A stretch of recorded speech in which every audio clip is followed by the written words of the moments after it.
Will an invitation letter help? Hi, I'm Jim Hacking, immigration lawyer practicing law throughout the United States at our offices in St. Louis, San Diego, and Washington, D.C. A lot of people come on my Immigration Answer Show or call our office wanting to know about invitation letters and how to try to get family members a B1, B2 visit visa to the United States. So, of course, one thing you need to understand is there's no right to a visit visa. Nobody has the right to come visit the United States, and the State Department gets to pick and choose who they allow into the United States on a temporary basis for pleasure or business. A B1, B2 visa is usually going to give you an entry for 6 months.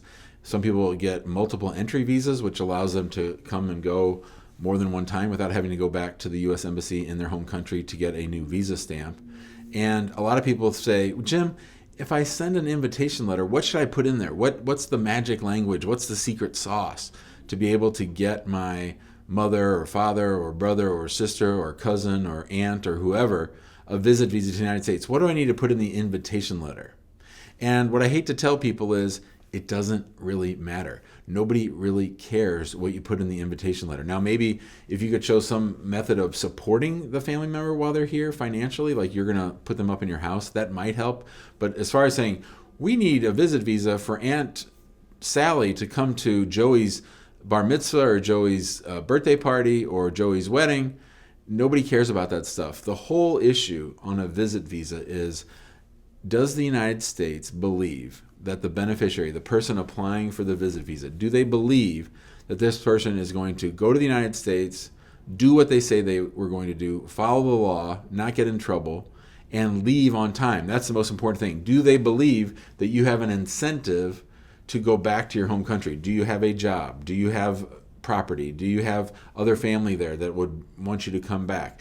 These are the things that are most important. The whole shooting match on a B1, B2 is, can you convince the officer that you're going to go for a limited time, that you have a specific purpose for going, and that you're going to come back home on time? That's all that they care about. Now, the United States has gotten much better at keeping track of who leaves on time and who doesn't.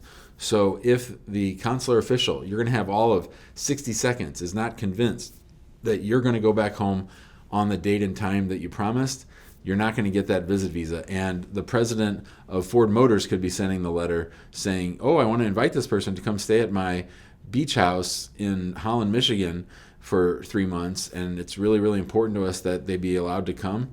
Nobody reads those things. Nobody cares about those things. It's all about what proof do you have of significant ties to your home country? What proof do you have that you don't have immigrant intent to come to the United States and stay? That's the whole thing. A visit is a visit.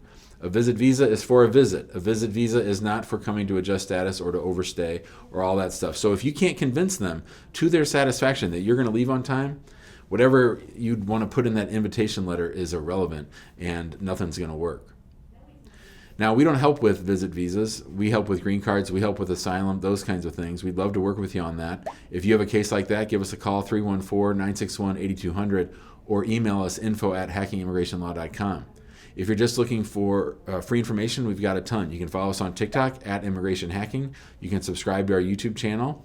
You can text the word show to 314-470-3300 so you get alerted whenever I do my live show. I have an Immigration Answers live show that I do 3 or 4 times a week, which is just me answering immigrants' questions about the immigration process. We talk about things like visit visas.